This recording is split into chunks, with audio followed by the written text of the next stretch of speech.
Sedat Consult brings to you the Sedat HR Conference 2023 in Kumasi, Ghana on October 19 from 9 a.m. to 4 p.m. This year, we are bringing together professionals, industry experts, and business leaders to explore the latest HR trends. Our theme is transforming HR, innovation, technology, and future trends. We are honored to have distinguished guests like Honorable Kingsley Nyako and Honorable Mubarak Muntaka, as well as a lineup of esteemed speakers such as Dr. Mrs. Irene Ajenim Boateng, Mr. Kojo Emisa, Madam Cynthia Maulawe Kudowu, Dr. Ebenezer Ofori Agbeto, Mrs. Yvonne Redu Akpabli, Dr. Alexander Kojo Asma, Mrs. Matilda Adamoga Adageba, and Alhaji Abubakar Kwame Isuman. Don't miss this enriching experience that will elevate your HR expertise. Admission is free. Contact us at 0244 629 245 or register at www.hrconference.sedatconsultlimited.com. Sponsorship opportunities available. Sedat Consult, your trusted HR partner.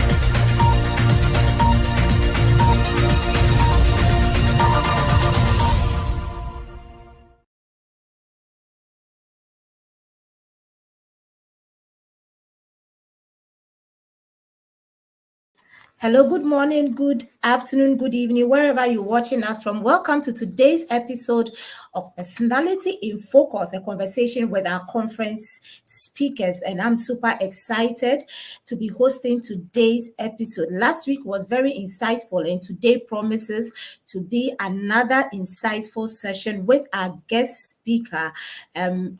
I want to remind you that Sedat HR Digest is brought to us by Sedat Consult. You can contact Sedat Consult on 0244629245, 0244629245 for all your HR needs. And also we want to remind you that the Maiden Sedat HR Conference is happening live at Kumasi on the 19th of October at Micklin Hotel near Danyame Estate, and this is close to the Army Officers Mess, and it's happening on the 19th of October. Let's meet there to learn together from industry experts and to network. All right. So if you are live with us and you are watching us, we want to acknowledge you. We want to know where you're watching us from. We want to have a conversation with you also whilst the session is ongoing. And so feel free, drop your name, your location in the comment box. I'll read it out to acknowledge you. And if in the course of the conversation you have anything you want to seek clarification on, you want to ask our resource person or our guest speaker a question, please feel free, drop it there. You want to contribute to the discussion, please feel free and drop it in the comment box. So our guest today is ready, and I believe we are also ready. Share the link, call your friends and your colleagues, let everybody join in this conversation. Let's learn together. Let's share knowledge together. That's a Sedat HR Digest. Drop your name and your location in the comment box.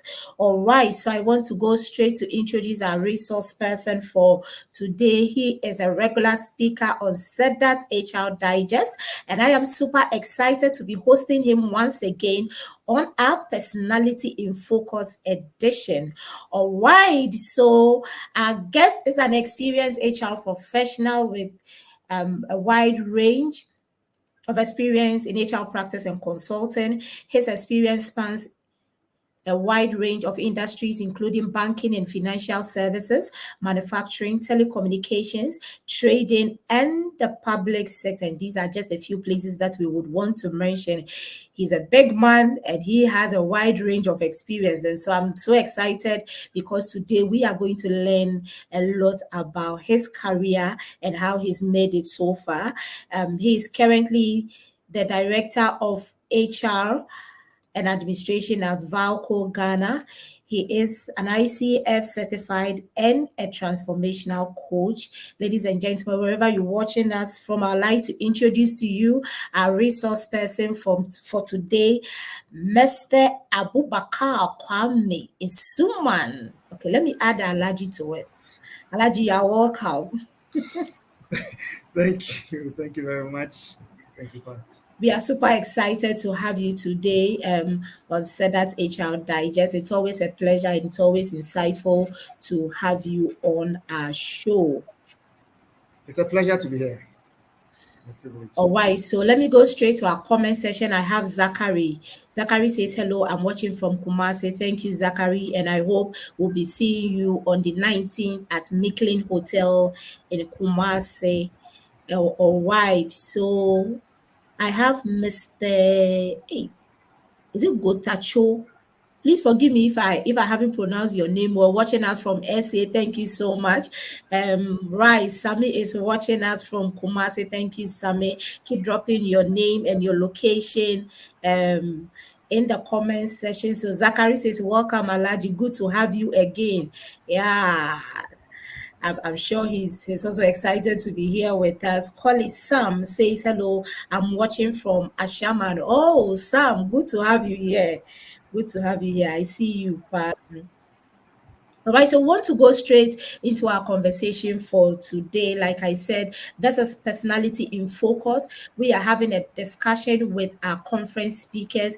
And if you are joining us or listening to us for the first time and hearing about this conference for the first time, this is the Maiden HR conference being organized by Sedat HR Consult, and it is happening live on the 19th of October at Micklin Hotel in Kumasi.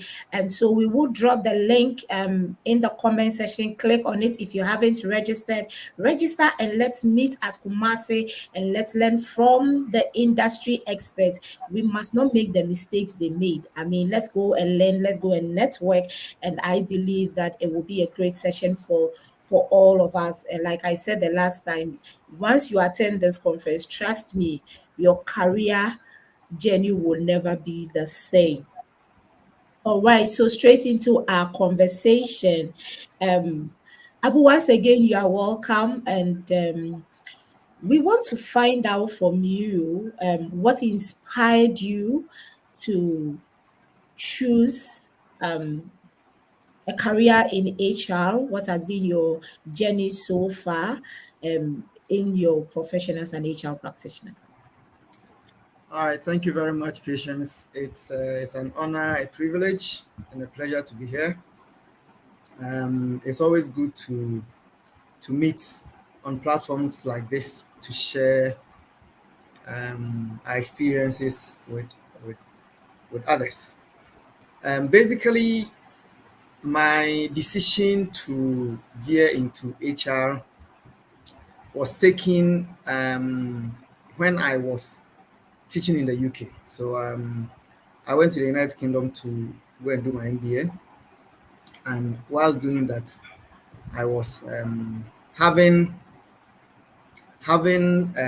qualified as a teacher in Ghana with my first degree. My first degree, I did BS psychology, so I was a professional teacher. So when I was in the UK, I took the opportunity to teach. I taught a few schools, and one of the subject matters I was teaching was human resource management. And that is where my interest in the subject matter developed. So it was very easy for me when we were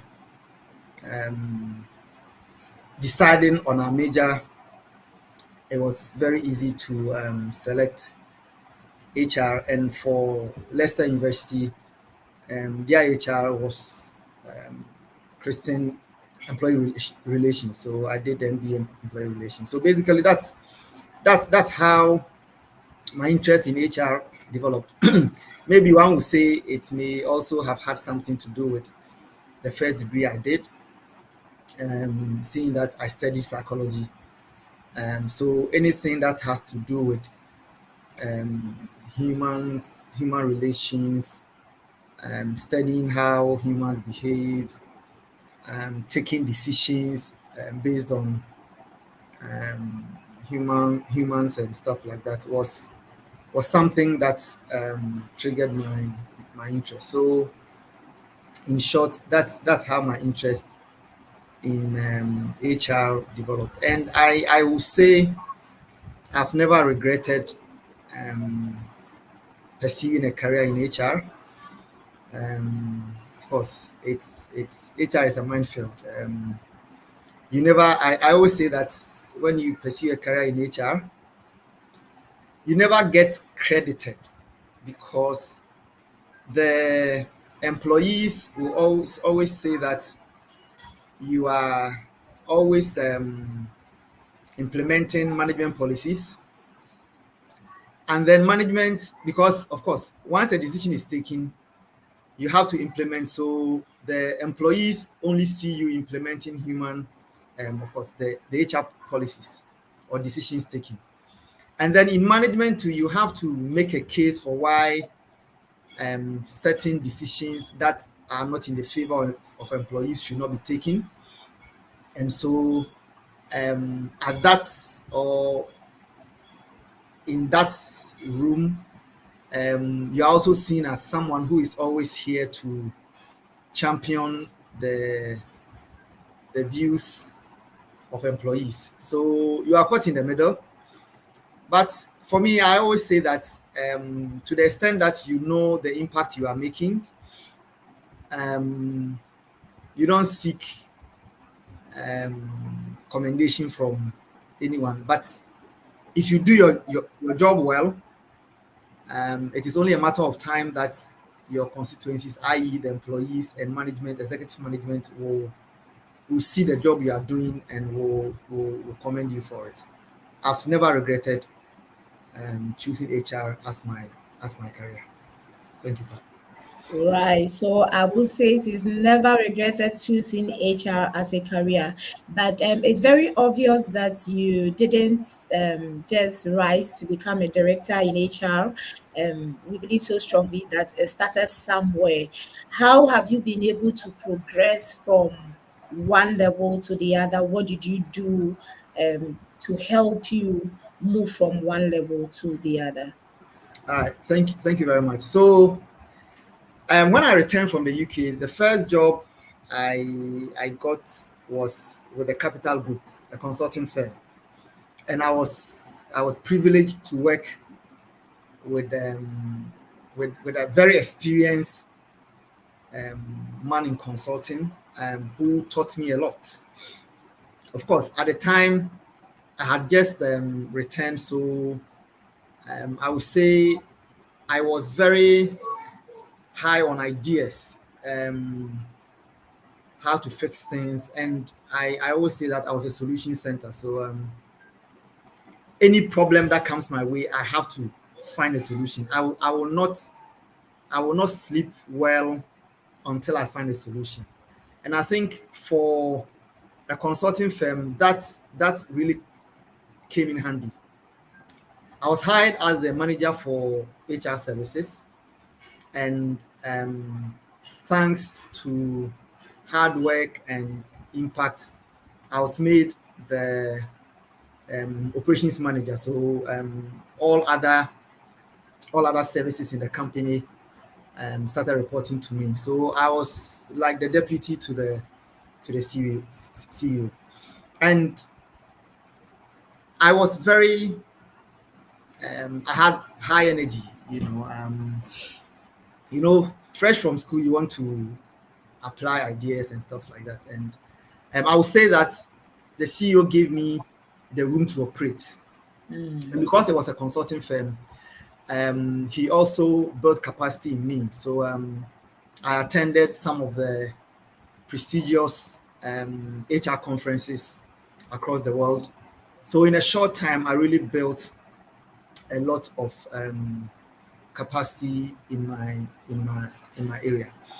I would say that my movement from the Capital Group to my next job came by fluke. I wasn't looking for a job, so by then we were adding e-learning services to our bouquet of services we were offering. So, and I had just returned from South Africa, having received the training in e-learning and how to sell it and how to implement it and all of that. So I was moving from one organization to another, having conversations with them how they can deploy e-learning in their HR delivery. I went to then Intercontinental Bank, and I would say that meeting was one of my finest. I started a meeting with the head of operations. Midway in the meeting, he said that no, he needed his head of HR to be in the meeting because how I was going about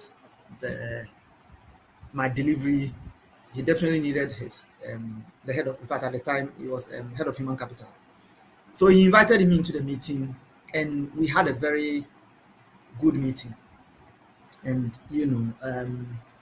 I had some inroads. I was supposed to go send some information to them. They were willing to buy into the service. When I was returning to the office, I was on the high street when I saw a call coming through my phone, and it wasn't a number I knew, so I picked the call, and the person introduced himself and said, "Oh, I just left the meeting with them." I said, "Oh, yes. His next question was what changed the trajectory of my career. He asked me if I was on the market, and I said, "Well, I wasn't looking for a job, but it depends on what he was offering." So he said, "Well, after talking to me for almost an hour, he thinks I'm somebody he wants on his team. So if I was willing," I said, "Okay." So I sent him my CV, and the rest is history. And that was so I went to Intercontinental Bank as head of training and development, and later Access Bank acquired Intercontinental Bank, and in Access Bank I became an HR business partner. So I was in that role until another opportunity came from Bank of Africa, former Ama Bank. It had just transitioned from Ama Bank to Bank of Africa. Again, I got a call that they were looking for a head of HR, and of course, it was a step up. Even though, so in consulting, yes, I was in headship. I moved into practice, having stepped down, and then with time, another role came back to headship. So I took advantage of that, and I stayed at Intercontinental Bank as head of HR for a little over 10 years. And during that period, we did quite a lot. Then I had another opportunity. So far, I had worked in the service industry, having been in the banking industry for 15 years. Of course, when I was in consulting, we had clients in industry and manufacturing. So I had a bit of experience there, but not hands-on. So when the call came from VACO, a heavy industrial setting, I relished the the opportunity that I was offered. I wanted to see what I can do in an industrial setting, being my first hands-on industrial setting. So that has been my experience, my career so far, and so far so good at Vaco. I am enjoying. I am learning each day. Of course, HR in every industry is HR. I always say that there is a science and art to HR. So you get a science from your studies, and then you apply the art depending on where you find yourself. So now the context has changed. Heavy industry, smelting aluminium. You go into the plant, and it's nothing like the banking industry, but that is where you show what you are made of as an HR professional, deploying the arts of HR. So that has been my experience so far. Patience. Right, amazing journey, amazing journey. So I have Joyce. Joyce is watching us from Temale. Sylvia says hello. Sylvia, we see you. Ama dear Pena says she's watching from Abokobi. Ama, we see you, we see you, we see you. All right. So Abu, considering your extensive experience in the practice, what do you consider as the most significant challenges and opportunities facing HR practitioners and organizations in our fast moving world? Challenges and opportunities. Okay. One that comes to mind readily is talent retention. Everybody always think that the grass is greener on the other side. So you can have the best of employee value proposition in place. People will still want to see what's on the other side, and usually what attracts them, the pull factors are the ones that are rosy. So they will look at the things that they don't like in their current organization, and look at the things they like where they are going, not forgetting that where they are going, they also have things that they may not like. So talent retention is a big deal. It's a key challenge. Performance management, I would say, is another thing. In the sense that it is always difficult to get line managers to measure performance. You see, performance conversation is one of the most difficult. And in a part of the world where nobody wants to be seen as a bad guy, they will always avoid having that conversation. And so if the staff is not doing well, chances are that they will not have feedback that they are not doing well. Only for appraisal period, the person gets, let's say, a 3 or a C, and because it goes through a certain process, what the line manager will take back to the person is that, well, management says you are a 3. So it does not engender good performance.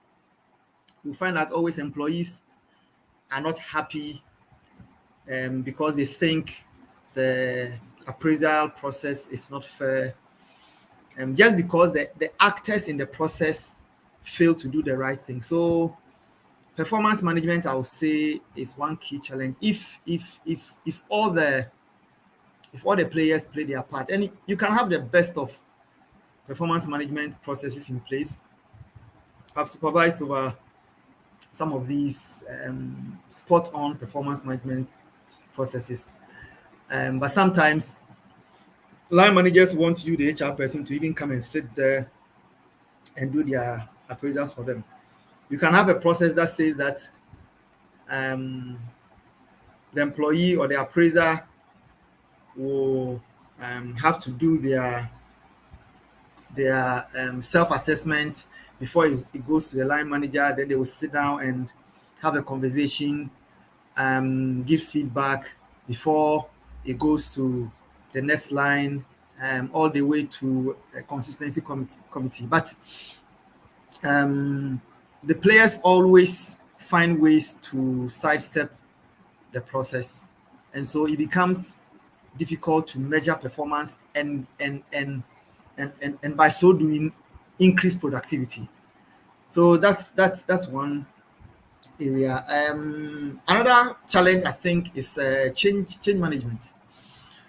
Change is the only constant in life, but for some reason human beings don't like change. So in my career as an HR person, change management has always been a big challenge. How to get the stakeholders, how to carry stakeholders along. Of course, you have to know this ab initio so that you're able to carry the stakeholders along. Once you know that they will not just take the change, whatever it may be, hook, line, and sinker, you have to do a lot of work engaging them for the change to be successful. Compensation and benefits, yes, another challenge. Just because we don't have a pot full of money, resources are always scarce. So HR budget is always on the low side. So and once, yes, you know all the things you need to put in your compensation basket to help you have a proper employee value proposition. However, in the midst of scarce resources, you make do with what you have, and that always has a way of coming back to haunt you. So that, and maybe last but not least, employee engagement. These days is employee engagement. The crop of employees we have in the workplace now, you have to consistently engage. But you should also remember that there is work to be done. There's productivity. So sometimes employee engagement is sacrificed on the altar of the work we're employed to come and do. So you don't get meaningful engagement done, and that will have ways of affecting employee satisfaction. It has a way of affecting even productivity. So these are the challenges. At least these 5, I think HR professionals will face this on a daily basis on their job. Opportunities. The first one I can think of is how HR professionals can become relevant at the C-suite. You see, you have to talk the language of the C executives. If you fail to do that, then you will not be relevant to them. So HR has the opportunity to bridge that gap make sure that you are able to speak that language. You are able to bring value to the table. Yes, so that's an opportunity. Another opportunity is talent management. Yes, we, to the extent that we have a talent retention problem or challenge, we should always be managing and developing talent such that um, when we are having attrition, and sometimes, yes, attrition to some degree is not bad. Sometimes you have to um, change the water in the glass, bring in new water for new ideas and stuff. So, but you can only do that when you have a system in place where you are managing your talent well. So basically, you decide which talent leaves, and then you are able to fill in the gap. Maybe one last one that comes to mind is data utilization. As HR professionals, we sit on a lot of data, but oftentimes we don't know what to do with that data. We don't analyze the data for it to give us the trend, so that we can project what's going to happen next year or in the next 2 years. Because you would have looked at what the data has been telling you for some years, maybe for the past 5 years, based on which you can predict. Then once you're able to predict, then you can make better decisions, as management. So yes, these are opportunities that I believe HR practitioners can take advantage of. Yeah. Right, thank you very much, Abu. If you just joined us, this is Sadat HR Digest, and we are having Personality in Focus, a conversation with our conference speakers. And today, our guest is Abu Bakar Kwame Isuman. All right, and he just educated us on some of the opportunities and challenges that are confronting HR practitioners on organization. And he mentioned talent retention, performance management, change management, compensation and benefit, employee engagement as some of the challenges that HR practitioners are facing.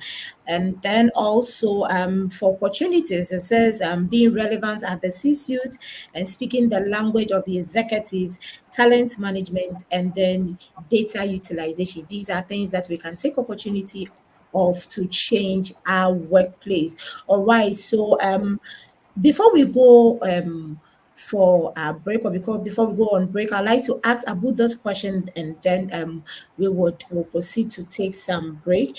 Right. So Abu, the theme for this year's conference is transforming HR, innovation, technology, and future trends. How do you foresee the role of technology and innovation influencing the future of HR practice? Good question.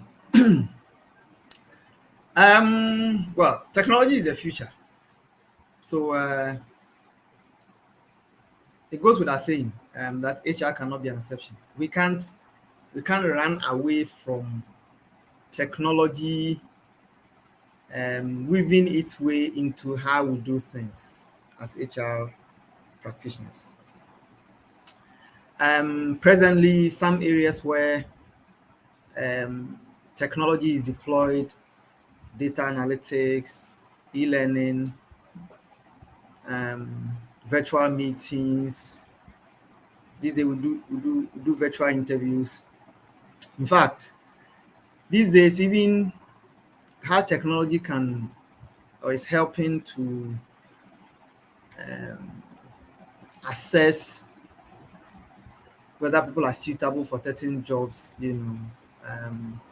when you go in on the social media to look at how they are on social media. So before the person comes for the interview, you have a good idea, because let's face it, interview, just an hour session, may not be the best platform to assess someone. So you need to look for other programs as well. So psychometrics are there, but one way technology is helping is look how the person is on LinkedIn, on Facebook.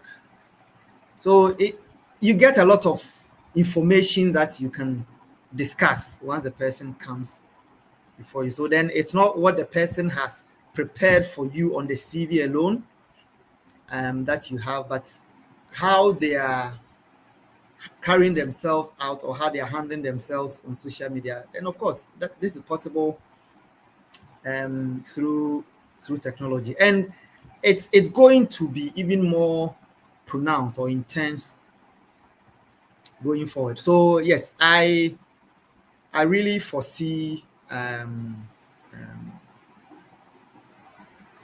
HR practice being influenced greatly by technology and innovation. This is AI,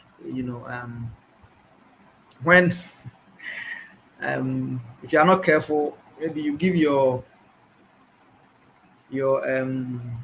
team member a topic to write something, or maybe you have a presentation to your ESCO and or your board. They can go to ChatGPT and just go and bring you something from there. You think the person has done very well. It's all technology. So how well do you yourself know technology to be able to make sure that you are taking the right advantage of it? AI now is the issue, and I always say that yes, AI is going to have a lot more influence, but we should know that the AI is designed or written by someone and deployed by human beings. So human beings, the AI doesn't just get up and start functioning. So how are you positioning yourself to be more relevant in the scheme of things? Even how to make use of the technology out there. These are all areas where HR practitioners should avert their minds to, because that is where technology is taking us. If you are not adept at these technologies, then you are losing relevance, in the space. So I think that would be my thoughts on this question. Yeah. Right. How well do you know technology to enable you use it yourself? Thank you very much, Abubakar. That's a Sadat HR Digest, and we are having Personality in Focus episode. We would take a quick break, and when we come back, we'll continue our conversation with our guest, who happens to be one of the speakers of our maiden HR conference happening on the 19th of October at Micklin Hotel in Kumasi.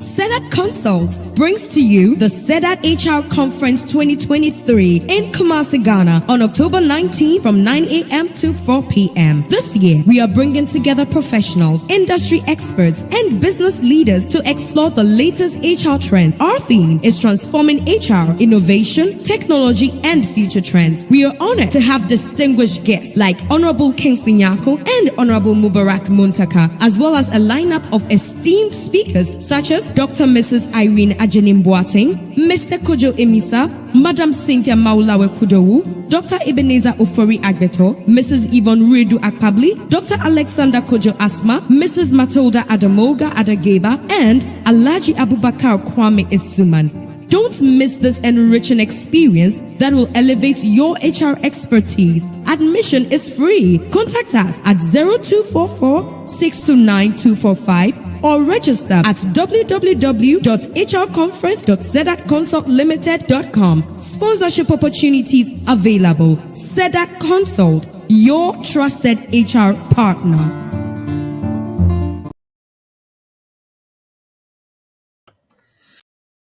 Come back from the break. This is Zedat HR Digest, and we are having a conversation with one of the speakers of our upcoming HR conference happening on the 19th of October at Micklin Hotel in Kumasi.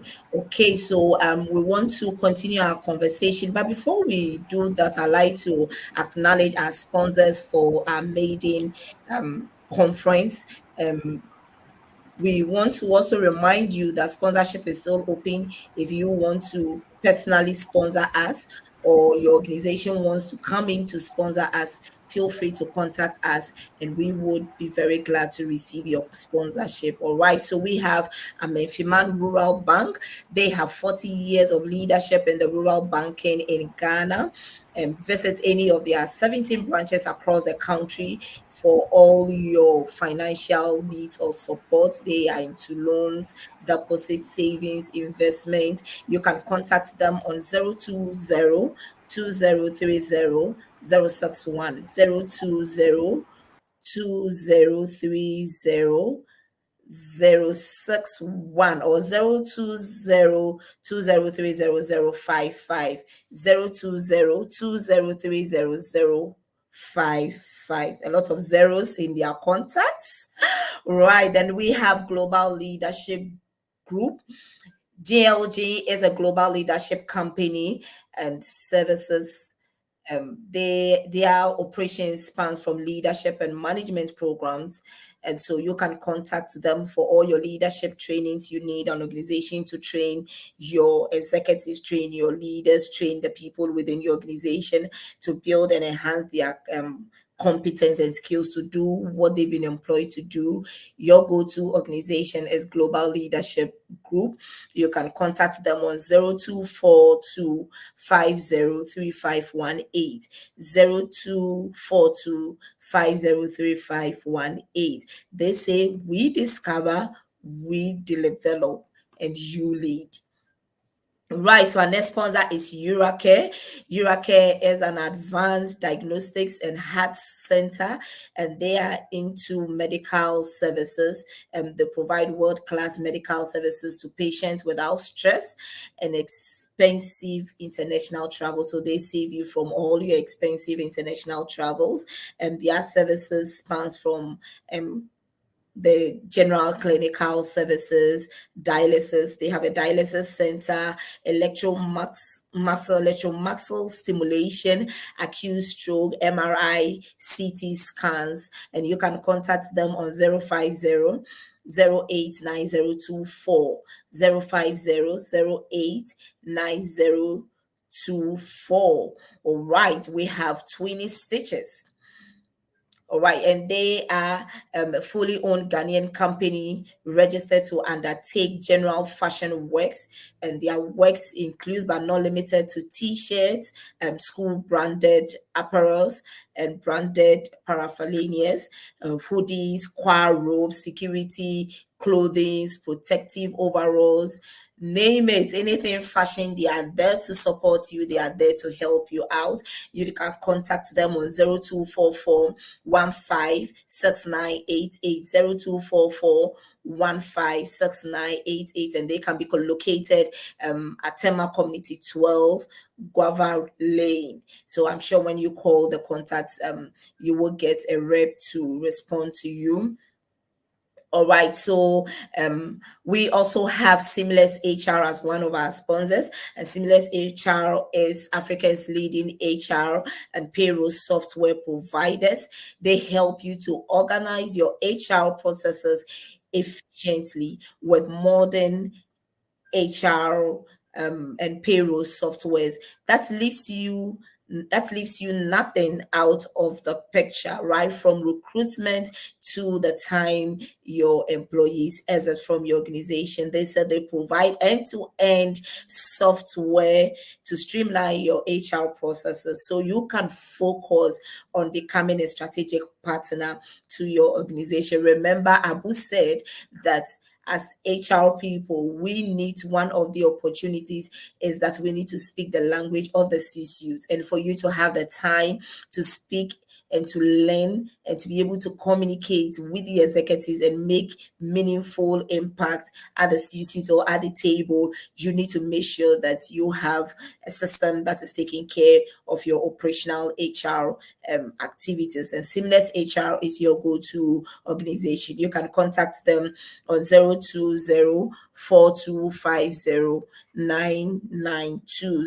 020 4250 992. Right, so let me go to our comment box. We have some few names and locations that we want to acknowledge you before we continue our conversation with our resource person. So Asha says that Abu is my father, mentor, and a friend. I'm watching and enjoying from Kumasi.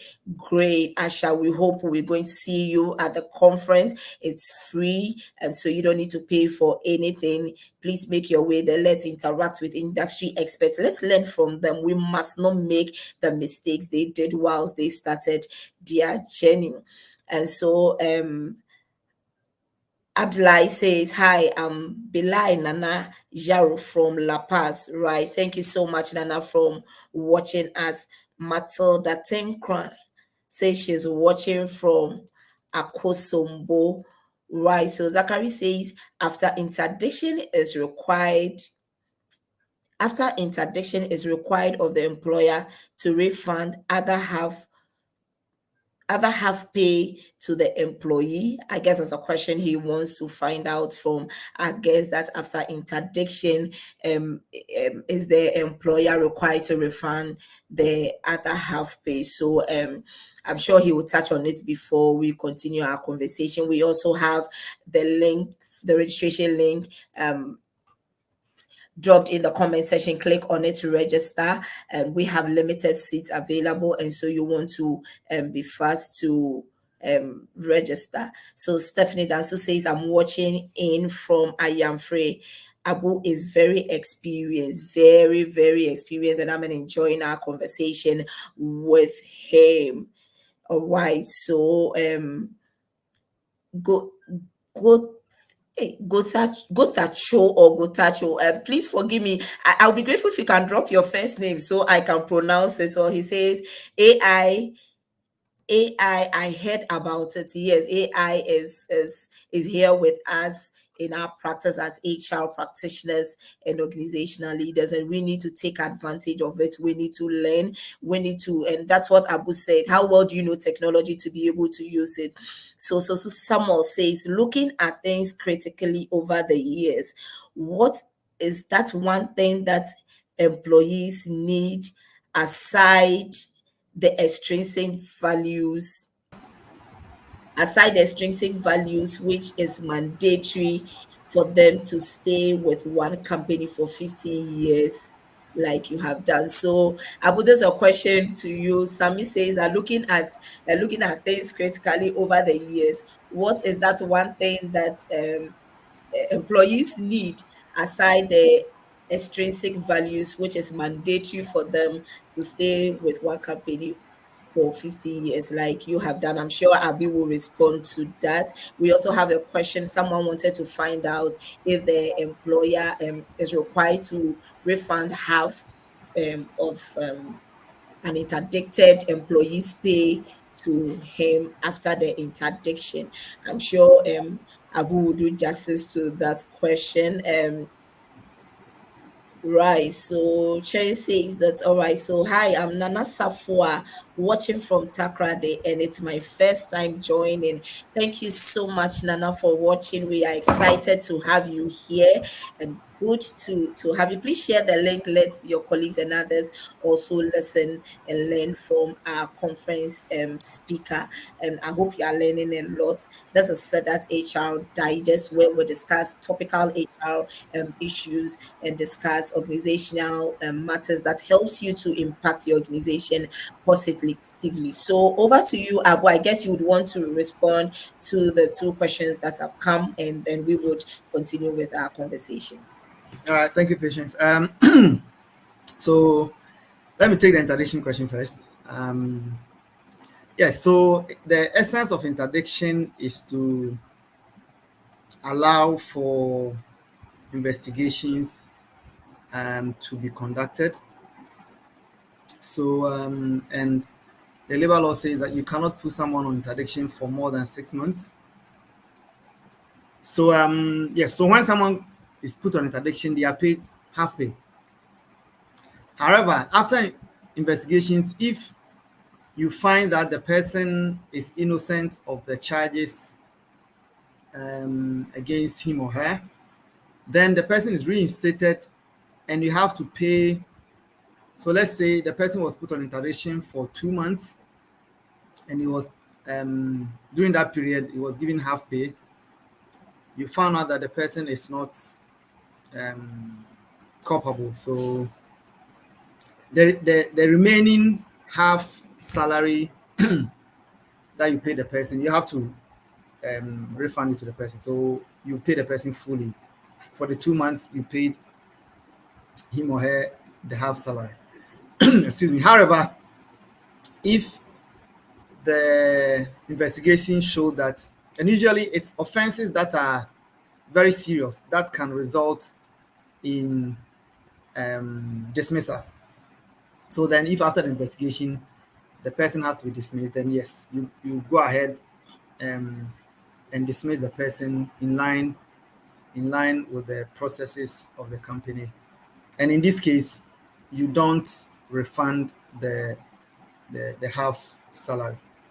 So I hope I've answered that question, or I hope you got your answer. Regarding the other question that asked, what one thing would an employee need to stay in one company for 15 years? Just a point of clarification. So I've not stayed in one company for 15 years. I stayed for a little over 10 years, but I said I've been in the banking industry for 15 years. And in that, I worked in 2 organizations, yes. But I've stayed in one company for a little over 10 years. And what one thing, I think it is opportunities for growth, okay? Human beings like to grow. So, as you said, aside the extrinsic motivation, the one thing that will make people stay longer is the opportunity to grow, which obviously comes with learning and development. So once someone knows that, okay, if I stay in this company for 5 years, for 10 years, this is how the trajectory of my growth will be. It's good intrinsic motivation for them to stay in one company for a longer time. Okay. So I believe I've answered the 2 questions. Right. So give us feedback. If Abu has responded to your question, which I think he has, but let's hear from you. Let's know whether you're okay with the response. If not, get in touch with us. We'll link you up to him for more details. All right. So Abu, many HR professionals are keen to understand how to navigate the digital transformation in HR. What advice would you offer to HR leaders and practitioners on successfully integrating technology and embracing change?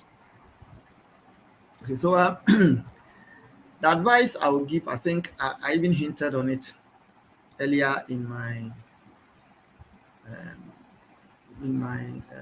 address to one of the questions. Is there your okay? So we know that technology is here, whether we like it or not. But it is important for us to align with this change. And how can we do that? By upgrading ourselves with courses or training programs that exposes us to these concepts, that will help us to drive this change. Because you know that HR is basically the driver of change in the organization. So we ourselves have to position ourselves at the right place so that we can drive the change. And we don't have a choice but to upgrade. And these days, you have a lot of programs or even university courses in AI, technology, and digital stuff. So let's take advantage. We can't afford to let the world pass us by. So let's take advantage and make sure that we are aligned to the new normal that we are faced with. So let's upgrade ourselves. That will be my advice. Let's upgrade ourselves. We can't afford to let the world pass us by. Let's embrace the new normal and let's live with it, said Abubakar Kwame Suman.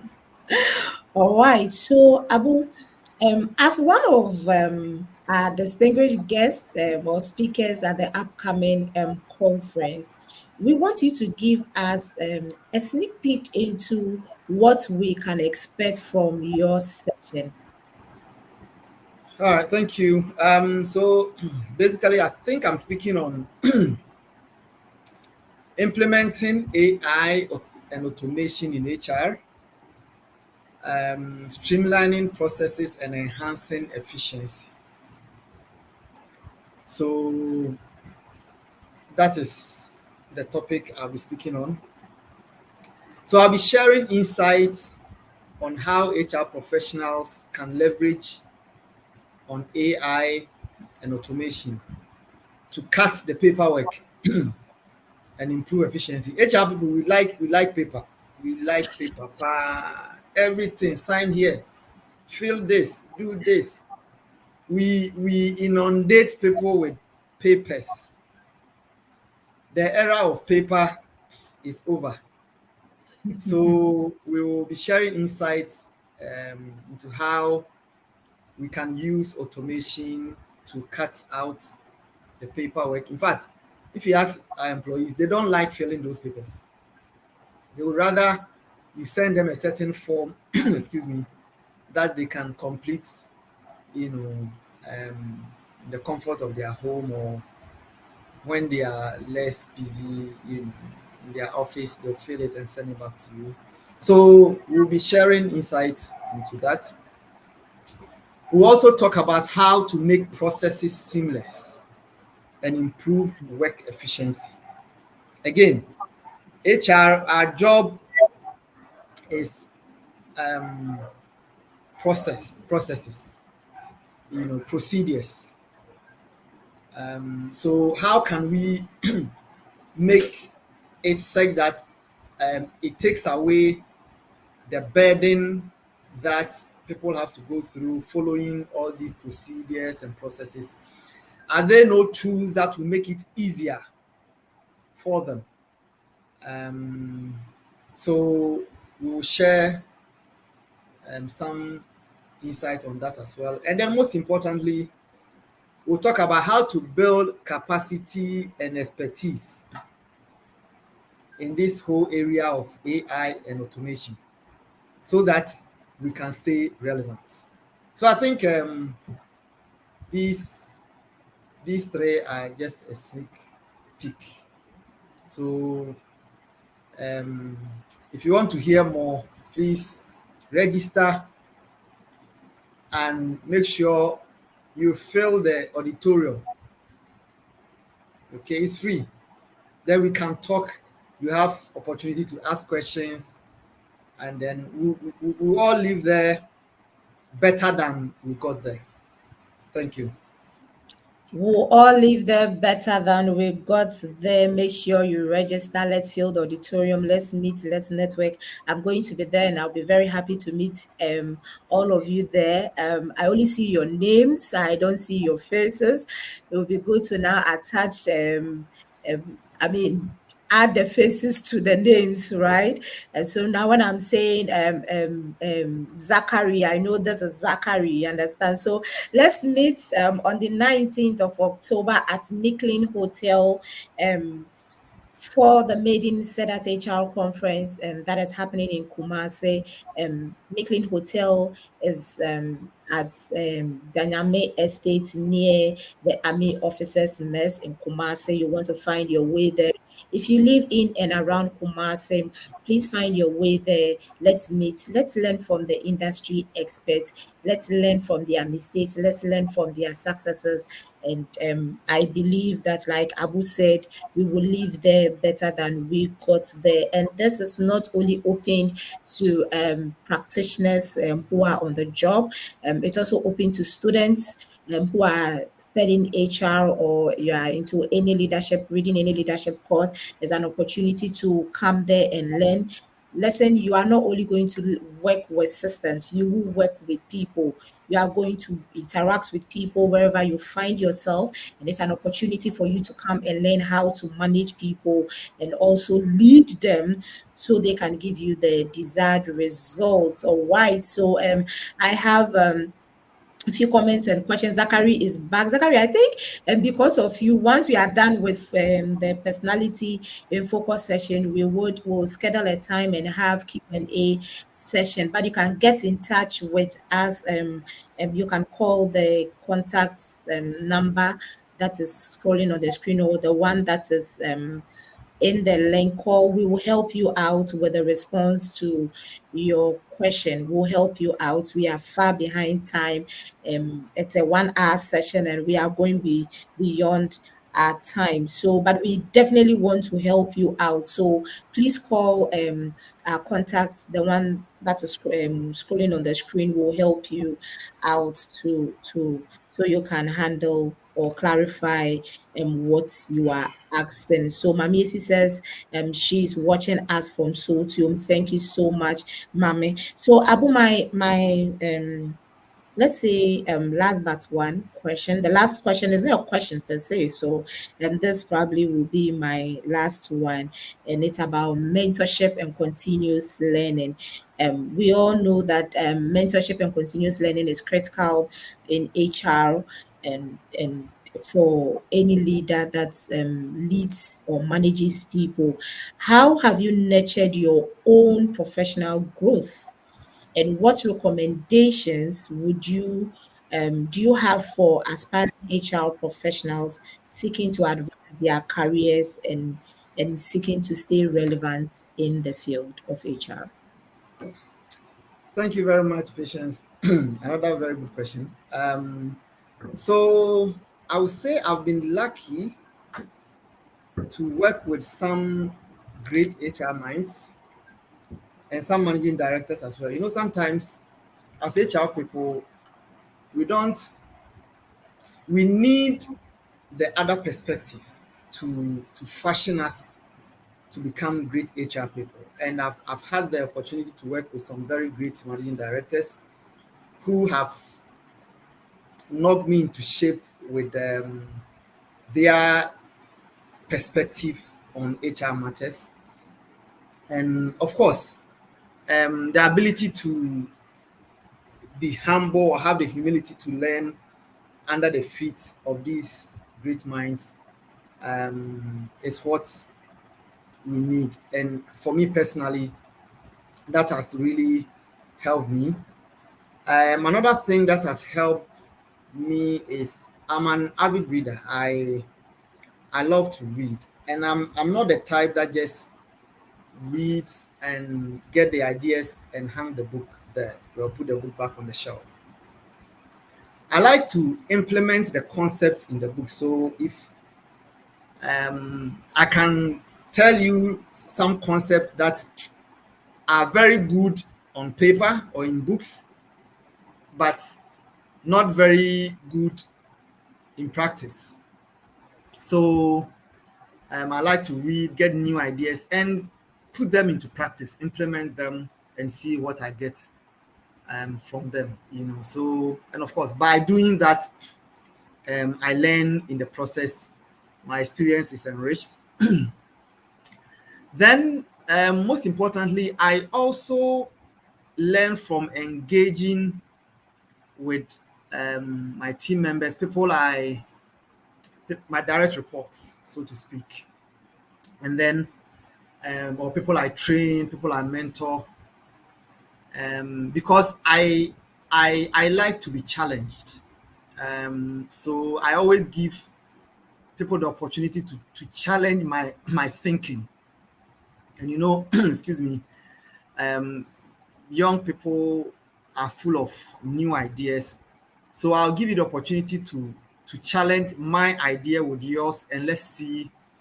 At the end of the day, the superior idea wins the day, and we'll all go by it. So that's how I learn. I'm not the type who will say that, well, this is my idea, so let's work by my idea.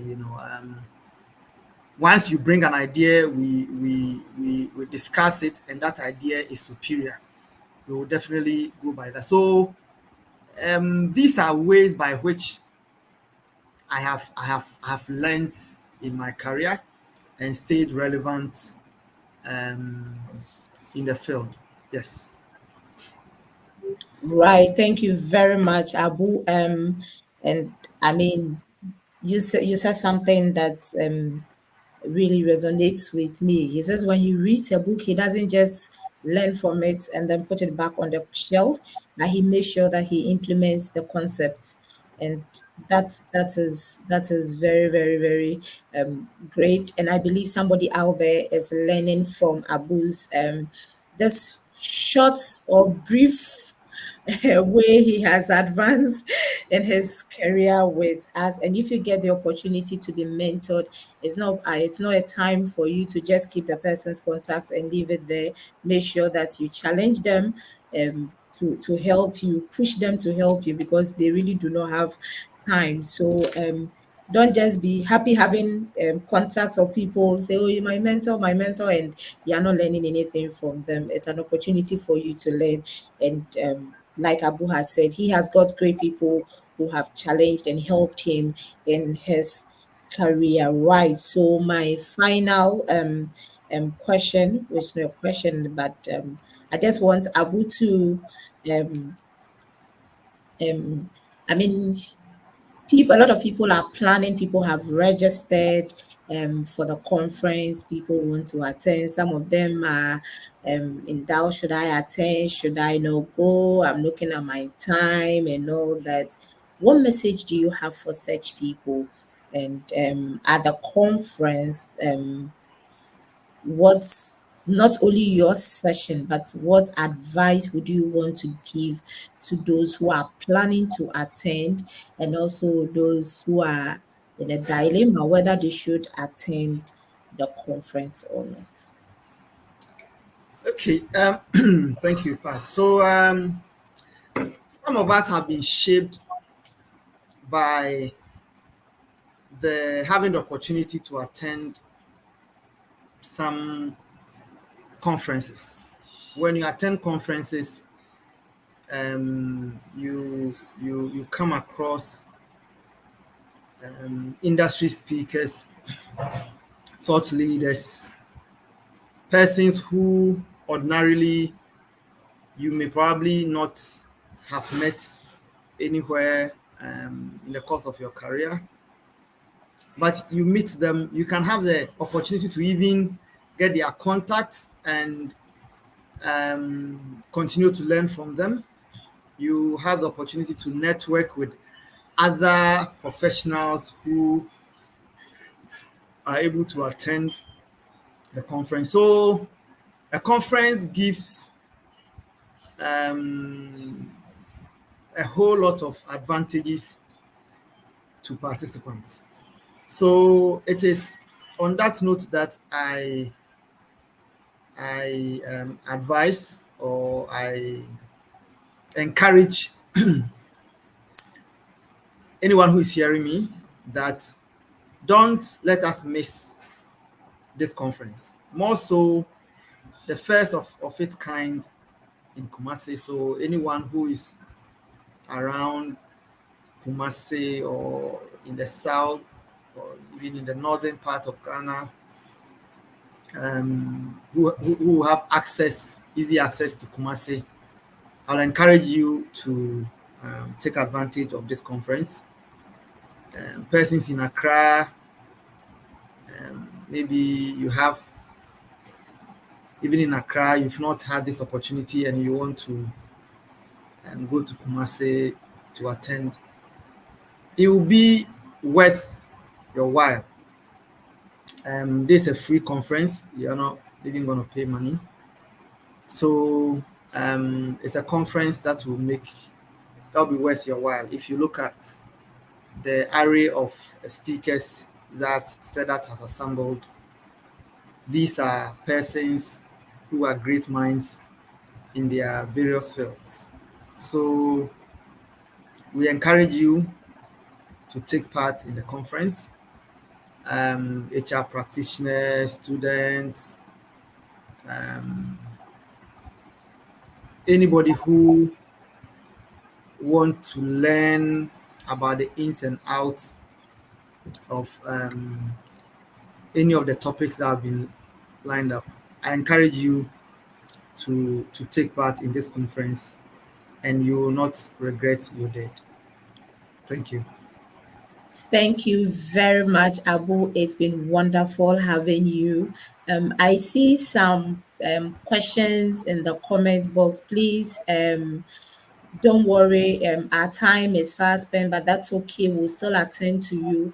Just call the number that is scrolling on the screen, 0244 629245, 0244 629245, and then we will help you with a question. Unfortunately, because of time, our speaker will not be able to respond to you now, but definitely our team at SEDAT HR Digest would help you. And if it becomes necessary that we connect you with our speaker, we are going to do that. Thank you so much for joining us in today's episode. This is SEDAT HR Digest, and we are having Personality in Focus edition with our conference speakers. And if today is your first time of joining us, if you are hearing of our conference for the first time, it's an HR conference being organized by SEDAT HR Consult in Kumasi, and it will be happening at the Micklin Hotel at Danyame Estate near the Army Officers Mess. Please find your way to the venue. It's free and it's happening on the 19th. Come, let's learn from industry experts. The registration link has been posted in the comment box. Please click on it, register. Let's meet together. Let's learn from our seniors. I call them seniors. Let's learn from them. Like I said, we must not end up doing the wrong things or the mistakes they committed. We must not do it. We must learn from their successes so we can also become successful. It's a good opportunity to network. Remember, as an HR practitioner or a leader, you do not live in isolation.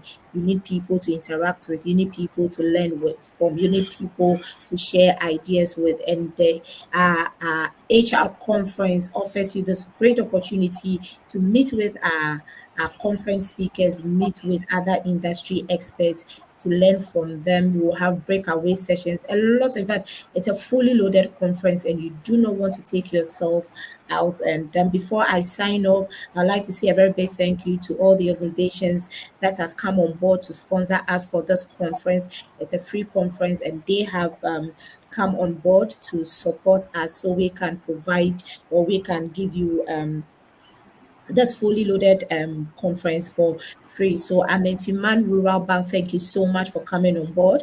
Global Leadership Group, thank you so much. You can contact Fiman on 020-2030-061 or 020-2030-055. Global Leadership Group, they are into leadership and management consultancy as well as trainings. You can contact them on 0242 503518 0242 503518. We have Uracare Advanced Diagnostics and Heart Center. They will be at the conference as well. Thank you so much, Uracare, for coming on board to support us for this conference. We are very grateful, and you can contact them for all your medical needs on 050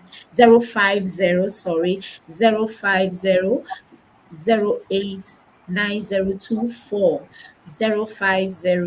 050-089024. And then we have the Twinning Stitches, and they are into everything fashion. Talk about protective overalls, talk about your t-shirts, talks about anything that you want to print and give out. You can, they are the go-to people, Twinning Stitches, and you can contact them on 0244 156 988 0244 156 988. And of course, we have Seamless HR, helping you to streamline your HR processes so you can focus on strategic business of your organization. Thank you so much for joining us in today's episode. It has been insightful, and we had Alhaji Abubakar Kwame Isuman as our guest for today. He is one of our conference speakers, and he will be speaking at the conference. If you want to interact or learn more about his journey in HR and how he's been able to achieve the feat he has achieved now, and how to automate and streamline your HR processes, how to build capacity, please make your way to the conference. You'll meet him there. He has a whole full session for us, and I believe we are going to learn a lot from him. Thank you so much. We'll see you same time next week with another speaker, and you don't want to miss it. It's going to be insightful. It's going to be super. It's going to be very interactive. That's a Sadat HR Digest brought to you by Sadat Consult. And my name is Patience Crunchy. I have been the host for today's episode. We'll see you next week. Until then, have a good weekend. Enjoy. Today is the last day of the weekend, so you want to take advantage, rest well, so you can have all the strength and energy to go through your week. Have a blessed week and enjoy your evening. Sedat Consult brings to you the Sedat HR Conference 2023 in Kumasi, Ghana on October 19 from 9 a.m. to 4 p.m. This year, we are bringing together professionals, industry experts, and business leaders to explore the latest HR trends. Our theme is transforming HR, innovation, technology, and future trends. We are honored to have distinguished guests like Honorable Kingsley Nyako and Honorable Mubarak Muntaka, as well as a lineup of esteemed speakers such as Dr. Mrs. Irene Ajenim Boateng, Mr. Kojo Emisa, Madam Cynthia Maulawe Kudowu, Dr. Ebenezer Ofori Agbeto, Mrs. Yvonne Redu Akpabli, Dr. Alexander Kojo Asma, Mrs. Matilda Adamoga Adageba, and Alhaji Abubakar Kwame Isuman. Don't miss this enriching experience that will elevate your HR expertise. Admission is free. Contact us at 0244 629 245 or register at www.hrconference.sedatconsultlimited.com. Sponsorship opportunities available. Sedat Consult, your trusted HR partner.